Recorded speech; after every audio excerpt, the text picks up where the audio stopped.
नमस्ते फ्रेंड्स, आइए आज हम चर्चा करते हैं एक नए चैप्टर की। 11th हमारा चैप्टर रहेगा और समाकलन के अनुप्रयोग, क्षेत्रकलन बोलते हैं, क्वाड्रेचर, क्षेत्रकलन को बोलते हैं क्वाड्रेचर।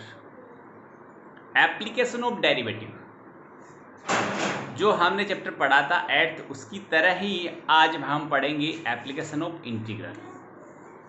स्टूडेंट्स, बताना चाहूँगा कि एक्चुअल में इंटीग्रल जो होता है वो किसी समतल पर स्थित क्षेत्र के क्षेत्रफल को ज्ञात करने की प्रक्रिया है। The process to find out the area of a surface is called integral.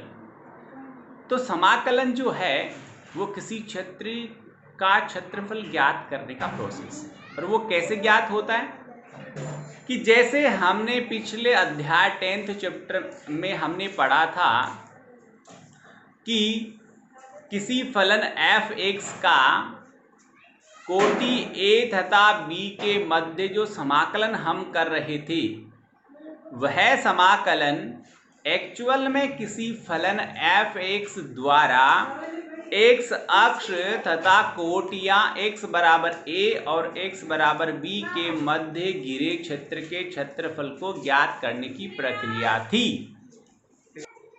तो हम जो 10th चैप्टर में पढ़ रहे थे स्टूडेंट्स, वो ये था कि कोटि a से b के मध्य किसी फलन f(x) का इंटीग्रल जो हम पढ़ रहे थे वो एक्चुअल में क्या था, वो एक्चुअल में था किसी,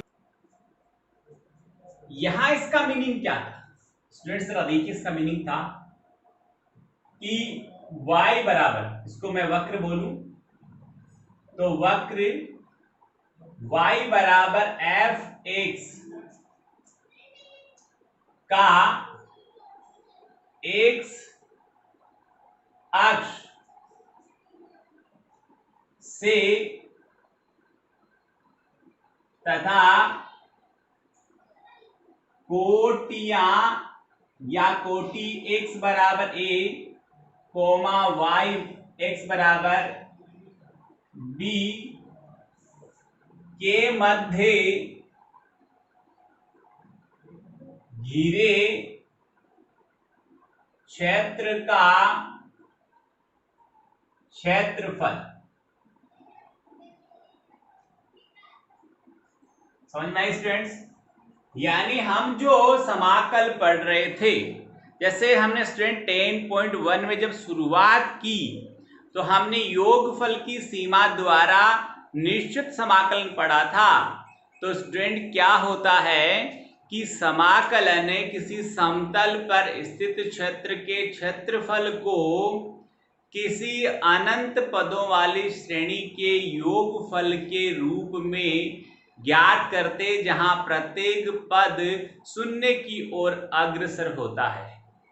मैंने जो लाइन बोली उसका मीनिंग वापस समझ ले कि हमने चैप्टर संख्या जो 10th के एक्सरसाइज 10.1 में योगफल की सीमा से निश्चित समाकलन पढ़े थे। उनमें क्या था कि हम लिख रहे थे कि लिमिट h अक्ष इंटू 0, बाहर h आ रहा था, अंदर f a आ रहा था, फिर यहाँ पर f a प्लस h आ रहा था, यानी h अक्ष इंटू 0 यानी जो प्रत्येक पद का जो अंतर है वो 0 की ओर अग्रसर हो रहा है, यानी नियरेस्ट टू 0 वैल्यू में थे। इस प्रकार के अनंत पद बनाए थे हमने।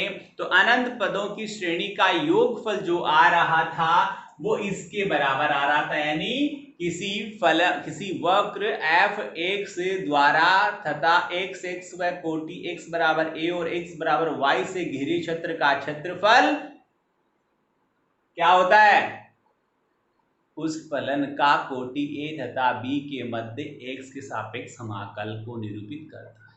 अर्थात समाकलन किसी समतल पर स्थित क्षेत्र के क्षेत्रफल को ज्ञात करने की प्रक्रिया का नाम है। इसलिए हम क्या करते हैं कि किसी समतल पर स्थित क्षेत्र के क्षेत्रफल को ज्ञात करने की जो प्रोसेस है, प्रक्रिया है, उसको बोलते हैं क्वाड्रेचर, क्षेत्रकलन, क्वाड्रेचर। और यहाँ पर हम उस क्षेत्र का क्षेत्रकलन, उस क्षेत्रफल को ज्ञात करना, कलन मतलब ज्ञात करना, समाकलन की सहायता से सीखेंगे।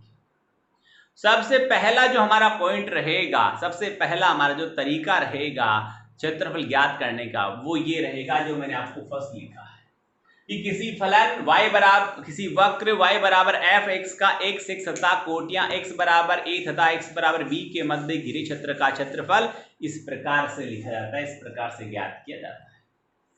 दूसरा हमारा बिंदु रहेगा स्टूडेंट्स, किसी रेखा या किसी निर्देशीय x के सममित क्षेत्र का क्षेत्रफल। यदि कोई वक्र, अभी बताऊंगा आपको चित्र के द्वारा, जब कोई वक्र किसी निर्देशीय x या किसी रेखा के सममित होता है तो उस सममित भागों में से किसी एक भाग का क्षेत्रफल ज्ञात करके उस क्षेत्रफल को सममित भागों की कुल संख्या से गुणा कर दें तो उस संपूर्ण आकृति का क्षेत्रफल ज्ञात हो जाता है।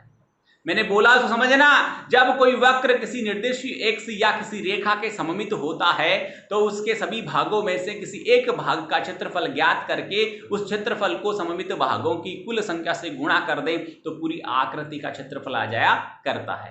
कैसे? इसका एक एग्जांपल लीजिए। वो ये है, दूसरा पॉइंट हमारा था कि किसी एक्स या रेखा, एक्स या रेखा के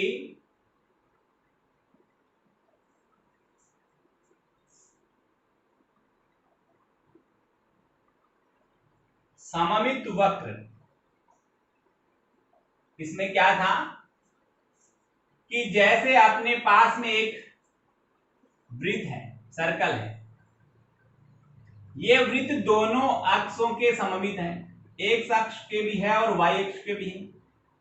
तो यदि हम इसके चारों भागों में से किसी एक भाग का क्षेत्रफल निकाल लें, मान लीजिए इसकी त्रिज्या a है, तो ये जो पॉइंट आएगा वो a,0 आएगा, यानी इसकी त्रिज्या यहां से यहां तक भी a है और ये भी a है।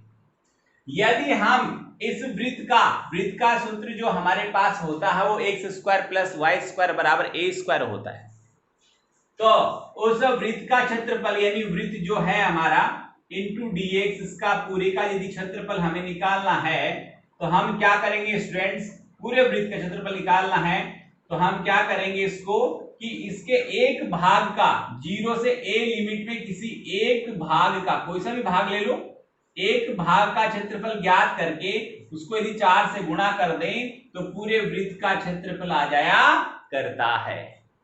यदि मैं इस वृत्त को x² + y² = a² से लिखता हूं तो y का वैल्यू आएगा a² - x² का अंडर रूट, तब मैं लिखूंगा इंटीग्रल 0 से a लिमिट के बीच में √a² - x² × dx, ये एक भाग का क्षेत्रफल आएगा, चाहे इसका मान लो, चाहे इसका, इसका या इसका। अब इसका है तो हमारी लिमिट -a से 0 है, इसको आप मॉड्यूलस में भी इंक्लूड कर सकते हो। तो एक भाग का क्षेत्रफल निकालकर 4 से गुणा कर दोगे तो पूरे वृत्त का क्षेत्रफल आ जाएगा।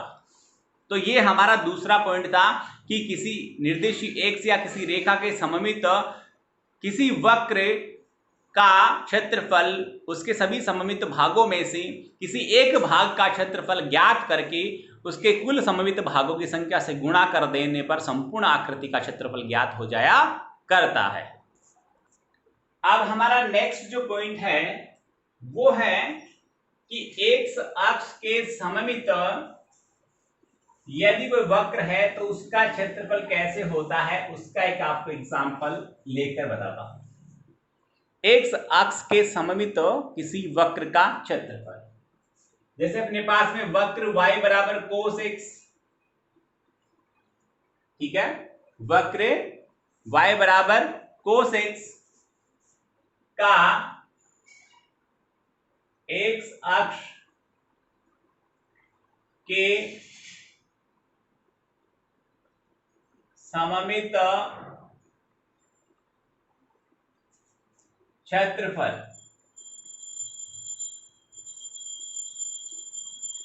जहां x > 0 और < π है,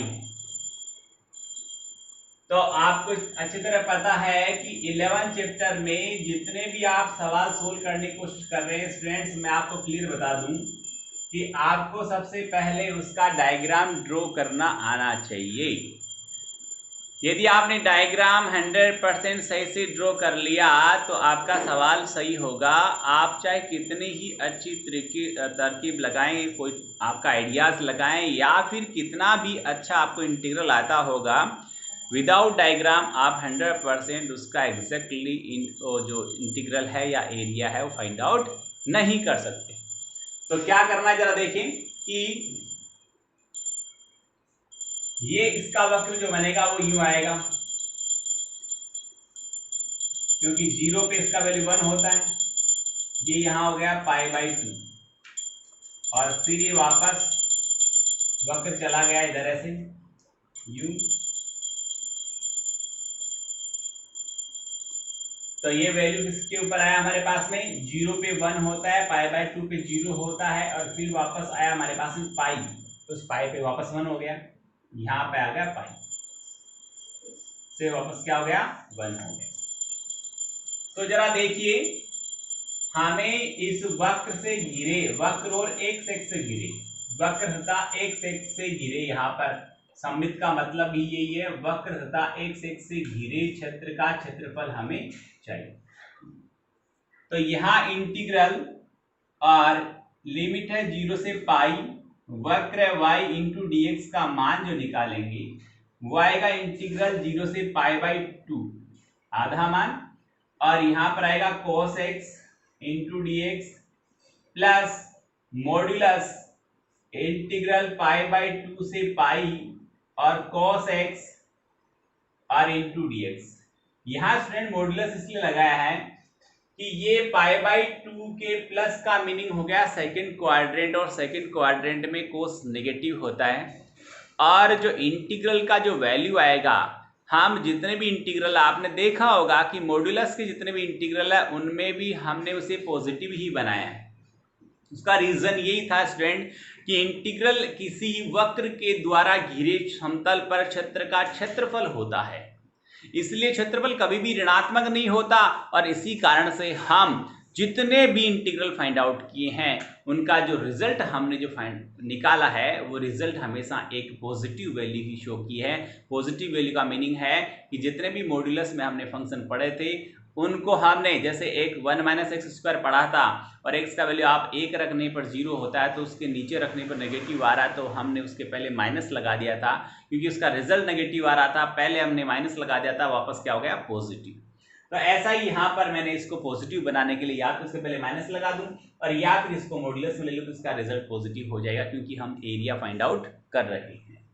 तो इस तरह से हम किसी x के सममित, यानी यहाँ x अक्ष के सममित था, y अक्ष के सममित भी हो सकता है, y अक्ष के अनुदिश या y अक्ष के परितः बोलते हैं, y अक्ष के परितः या x अक्ष के परितः किसी वक्र का क्षेत्रफल किस तरह से ज्ञात करते हैं, ये बात हमने की और इस तरह से हम इसको सोल्व कर लेंगे। इसका रिजल्ट जो आएगा वो क्या आएगा, कोस का क्या होता है, साइन होता है, साइन x और लिमिट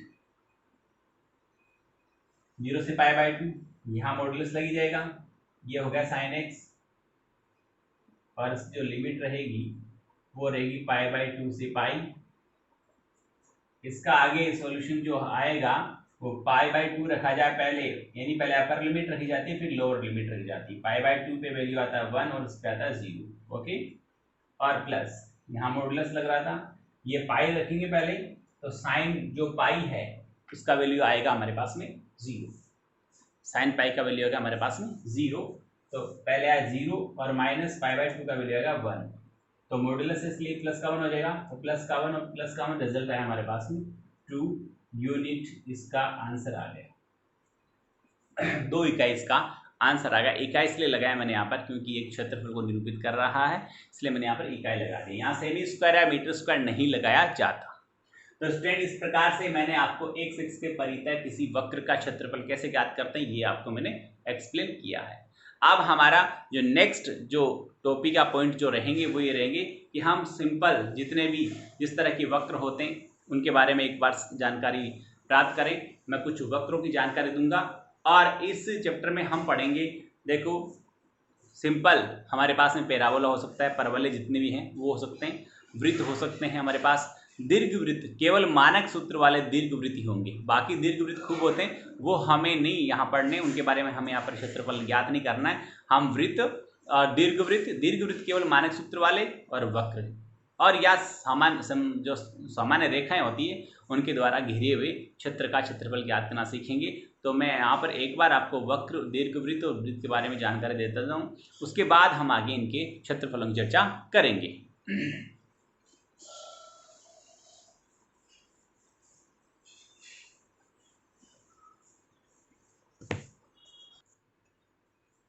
तो सबसे पहले मैं बात करता हूं वृत्त की।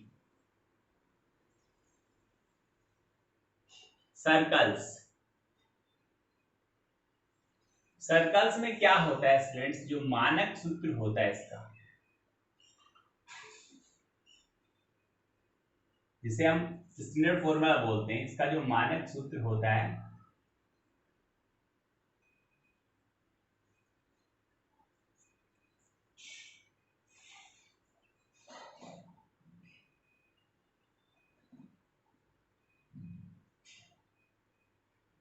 वो जो है वो इस प्रकार होता है, x minus a whole square plus y minus b whole square is equal r square. जहां पर स्टूडेंट्स क्या होता है, ए कोमा बी उस वृत्त का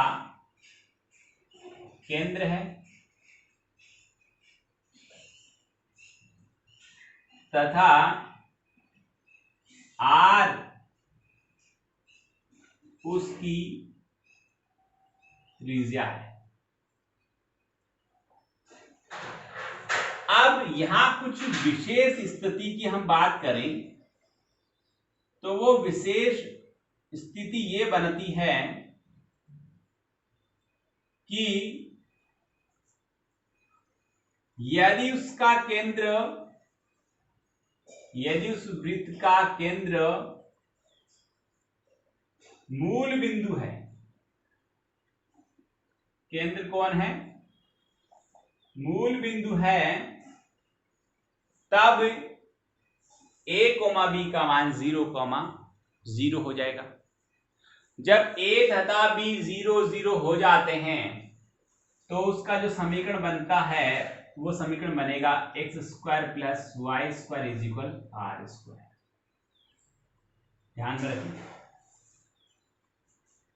हालांकि हम जितने भी वृत्त के बारे में पढ़ेंगे वो सारे तरह के वृत्त यहाँ आ सकते हैं, सारे तरह के वृत्त अपने सिलेबस में है। तो मैं दूसरी कंडीशन में जाता हूं, ये पहली कंडीशन थी। दूसरी कंडीशन ये हो सकती है कि यदि उसका जो केंद्र है वो x अक्ष पर होता है, यदि उसका केंद्र x अक्ष पर है तो क्या होगा, x अक्ष पर होने पर x का मान यानी उस केंद्र के लिए भुज तो कुछ ना कुछ होगा पर कोटि का मान 0 होगा, यानी b 0 हो जाएगा। ऐसी स्थिति में उसका जो समीकरण बनेगा वो x माइनस ए का whole square plus y square बराबर आर स्क्वायर होगा। इसमें भी कई स्थिति बनती है कि हमें कहता है कि केंद्र तो x अक्ष पर है पर मूल बिंदु से केंद्र की दूरी और त्रिज्या समान है, तो यहां पर x माइनस ए का whole square plus y square बराबर भी a स्क्वायर हो जाएगा। वहां पर a और r, त्रिज्या r और उसका भुज, केंद्र का भुज समान होते हैं, तो वहां पर a बराबर r हो जाता है। इसी प्रकार से दूसरी स्थिति ये बनती है कि यदि उसका केंद्र y x पर स्थित है तब उसका जो सूत्र समीकरण बनेगा वो x square plus y minus b का होल स्क्वायर बराबर आर स्क्वायर होगा। और इसमें भी वही कंडीशन है कि यदि केंद्र से, मूल बिंदु से केंद्र की दूरी और त्रिज्या समान है तो b बराबर r हो जाएगा। और विशेष स्थिति यह बनती है कि न तो केंद्र मूल बिंदु पर हो, न केंद्र एक्स अक्ष पर हो, न केंद्र वाई अक्ष पर हो। यदि प्रथम चतुर्थांश में होता है कौन? केंद्र, तो ऐसी स्थिति में ए और बी कुछ ना कुछ जरूर होंगे, या किसी भी क्वाड्रेंट में ए और बी है तो वहां पर ए और बी का वैल्यू कुछ ना कुछ होगी। ऐसी स्थिति में ये मानक सूत्र काम में लिया जाएगा। स्टूडेंट, ये तो चर्चा हुई हमारे पास वृत्त जितने प्रकार के जिस तरह से हमारे काम में आएंगे उन सब की मैंने आपको यहां पर स्थिति बताई है। अब आगे बात करते हैं हम परवलय की। पैराबोलास किस तरह के होंगे उसकी बात करते हैं हम। परवलय, और परवलय हम यहां पर 11th क्लास में पढ़ चुके हैं। 4 तरह के परवलय के बारे में सामान्य रूप से हमने पढ़ा है, बाकी और भी अलग अलग तरह के होते हैं। खूब स्थितियां होती है परवलय की, वो भी हम पढ़ चुके हैं, उनके बारे में हमने जानकारी की है। पर यहाँ जो हमारे सिलेबस में जो आएगा वो सामान्य रूप से बनने वाले परवलय ही आएंगे। तो परवलय में मैं बात करता हूं कि y square is equal 4ax जो परवलय होता है वो x अक्ष के अनुदिश होता है। यहां पर इसकी जो मुख्य अक्ष होती है वो x अक्ष मानी जाती है। समझ में आ गया? और x अक्ष के अनुदिश है और दाहिनी ओर खुलेगा, ये राइट हैंड की ओर खुलेगा।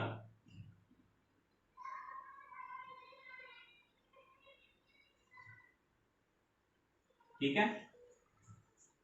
और तीसरी इसकी विशेषता है इसका जो शीर्ष होगा, वर्टेक्स जो होगा वो मूल बिंदु पर होगा।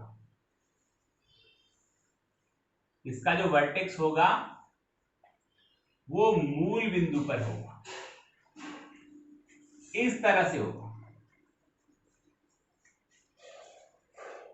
ऐसे। ये एक्स अक्ष है, यहां मूल बिंदु पर उसका शीर्ष होगा। ये वाई स्क्वायर इक्वल 4ax परवलय है, ये इसकी एक्स अक्ष है और इससे घिरा हुआ पूरा भाग, केवल एक्स अक्ष परवलय की बात करें तो इतना आएगा, और वाई एक्स और परवलय की बात करें तो पूरा भाग आएगा। देखे ना, एक्स अक्ष और परवलय की बात करें तो इतना सा आएगा, और ये कहे साहब इस परवलय से घिरा हुआ दोनों ओर आएगा। वाई एक्स और परवलय के बीच की बात करें तो इधर वाला भाग आएगा। आपको y का मान 4 दे, मान लो 4 यहां तक आया तो ये भाग हो गया। y का मान 2 दे माइनस का तो ये वाला भाग हो गया। जैसी सिचुएशन देगा, जैसी कोटियां हमें देगा, उसके मध्य का आम क्षेत्रफल आराम से ज्ञात कर सकते हैं, कोई दिक्कत की बात। तो ये पहले प्रकार का था। दूसरा जो आएगा वाई स्क्वायर इक्वल -4x होता है स्टूडेंट्स, वो इधर घुसता है, ऐसा भी बन सकता है। इस प्रकार के परवलय का क्षेत्रफल ज्ञात हो सकता है, पर अपने सिलेबस में ऐसा परवलय नहीं बन रहा है, वो आपको जानकारी के लिए बता दो। इसमें भी जो इसकी एक्स अक्ष है वो एक्स अक्ष के अनुदिश ही है, इसका शीर्ष भी मूल बिंदु पर है, पर ये बाईं ओर खुल रहा है। अब इसमें आगे बात करें तो एक्स स्क्वायर इक्वल 4ay हो गया। इसकी जो एक्स होगी वो कौन होगी? यहां पर y अक्ष के अनुदिश है, और ये ऊपर की ओर खुलेगा, इसका शीर्ष भी मूल बिंदु पर होगा, पर ये ऊपर की ओर खुलेगा। इसमें दूसरा जो पोजीशन आता है वो एक्स स्क्वायर इक्वल -4ay होता है, ये नीचे की ओर खुलता है, इसका शीर्ष भी मूल बिंदु पर होता है, इसका शीर्ष भी, इन सब चारों का शीर्ष रहेगा वो मूल बिंदु पर ही रहेगा। ये कौन सी एक्स के अनुदिश है? यदि वाई स्क्वायर है तो एक्स अक्ष के अनुदिश है, और यदि एक्स स्क्वायर है तो वाई अक्ष के अनुदिश है। ये होगी परवलय की बात। आगे देखिए, आगे चलिए।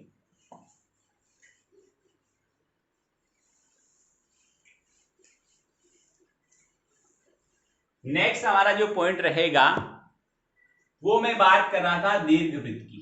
और दीर्घ वृत्त में स्टूडेंट्स हमारे सिलेबस में केवल मानक सूत्र है, दीर्घवृत्त में केवल मानक सूत्र से जो रिलेटेड सवाल है वो ही हमारे सिलेबस में है, और इसका मानक सूत्र होता है x square by a square plus y square by b square is equal 1। यहां पर हम अति परवलय की भी यदि बात करें, अति परवलय मैंने यहां पर इसलिए बोला है कि दीर्घवृत्त के समीकरण और अति परवलय के समीकरण में सिर्फ अंतर इतना है कि दीर्घवृत्त के समीकरण में प्लस आता है और अति परवलय में माइनस आता है। इसलिए मैं आपको ये बताना चाहता हूं स्टूडेंट्स कि हालांकि अति परवलय से घिरे हुए भाग का क्षेत्रफल ज्ञात करना हमारे सिलेबस में नहीं है, कोई दिक्कत नहीं, बट मैंने केवल आपको अति परवलय के समीकरण के बारे में वापस एक बार याद दिलाया। हालांकि हमने ये सारे सूत्र परवलय, अति परवलय, हाइपरबोला, पैराबोला, एलिप्स, ये सब हमने 11th क्लास में अच्छी तरह से पढ़े थे। अब मैं यहां बात कर रहा हूं आगे, सामान्य रूप से रेखाओं द्वारा भी आकृति बनती है। जैसे सरल रेखाओं की बात करें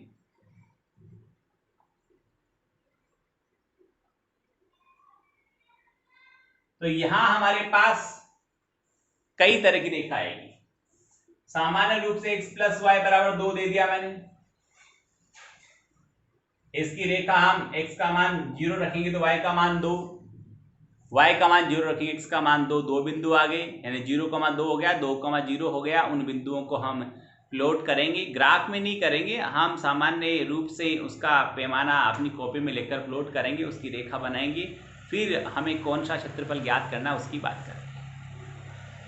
पर ऐसा आ जाए x बराबर y, ये एक ऐसी रेखा है जो मूल बिंदु से जाती है, दोनों निर्देशी अक्षों के साथ 45 डिग्री कोण बनाती है, इधर भी 45 रहेगा और ऊपर भी 45 रहेगा। ये है x बराबर y वाली रेखा का जो चित्र है, जो ग्राफिकल रिप्रेजेंटेशन है वो ये है। यदि यहां पर थोड़ा चेंज हो जाए, 3x इज इक्वल y है, यहां बड़ा कौन है? y बड़ा है, क्योंकि y 1 से 3 गुना है। यदि x का मान 100 है तो y का मान 300 है, बड़ा कौन हुआ? y हुआ। तो यहां पर इसका जो ग्राफ होगा वो जाएगा तो मूल बिंदु से ही, पर y बड़ा है इसलिए ये रेखा थोड़ा सा y की ओर झुक जाएगी। y बड़ा है तो y की ओर झुकेगी। यदि यहां x बराबर 3y होता तो यहां बड़ा हुआ x बड़ा है यहां पर, यानी x बड़ा है और y छोटा है। यहां पर y बड़ा है और x छोटा है। जब x बड़ा होता है इस तरह की स्थिति में जिसमें कांस्टेंट नहीं है, यहां कांस्टेंट है पर इन दोनों इक्वेशन में जरा देखिए स्टूडेंट्स, यहां भी कांस्टेंट नहीं है, यहां भी कांस्टेंट नहीं है। जब कांस्टेंट नहीं है और समीकरण दोनों x और y वेरिएबल में ही डिफाइन है और दोनों बराबर हैं, तब तो रेखा मूल बिंदु से जाएगी, दोनों निर्देशीय अक्षों के साथ समान कोण बनाते हुए जाएगी, यानी 45 डिग्री का कोण बनाई जाएगी, समान रूप से झुक के जाएगी। पर यदि कांस्टेंट एब्सेंट है नहीं, और समीकरण x और y के पदों में डिफाइन है पर उनके गुणांक अलग अलग हैं, बराबर नहीं है, यहां x का गुणांक बड़ा है y से, x का गुणांक बड़ा है y से, ध्यान देना, x का गुणांक बड़ा है y के गुणांक से, तो y बड़ा होगा। जिसका गुणांक छोटा होगा उसका मान बड़ा होगा, समझ में आ गई? और जिसका गुणांक बड़ा होगा उसका मान छोटा होगा। जैसे x का मान 10 है तो y का मान 30 हो गया, x का मान 10 है, y का मान 30 हो गया।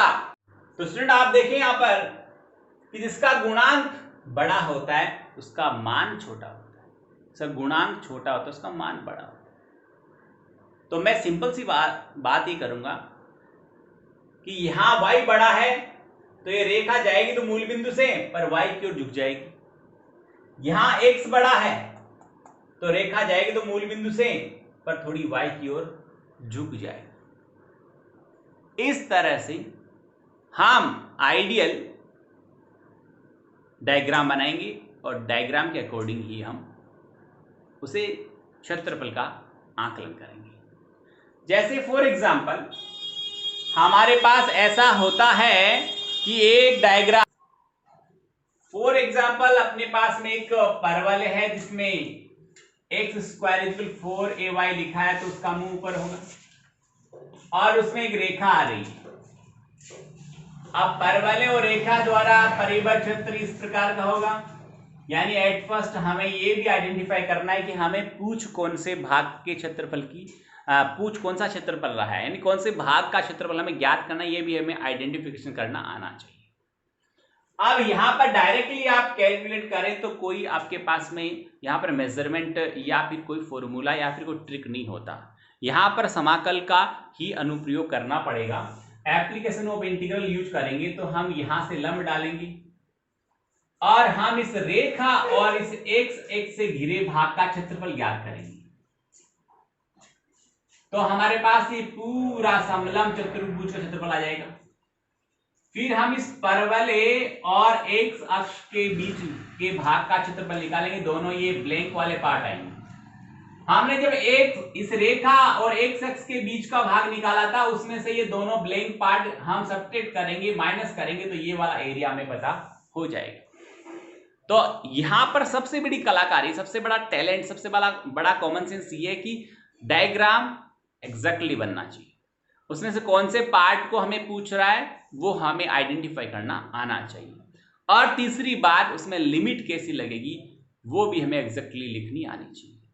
जो मैंने बेसिक कॉन्सेप्ट आज आपको सिखाएं उसके आधार पर सबसे पहले आप according to given doubt diagram कैसे ड्रॉ करना वो आना चाहिए, कौन से पार्ट का एरिया चाहिए वो आइडेंटिफाई करना आना चाहिए, कौन सी लिमिट लगेगी ये आपको पता होनी चाहिए। इन तीनों बातों को ढंग से समझेंगे, तैयार करेंगे, उदाहरण देखेंगे, एग्जाम्पल समझेंगे, उनके फॉर्मूले समझेंगे, जितना हो सके उतना आपको काम करना है, समझना है, देखना है और होमवर्क करना है। Thank you.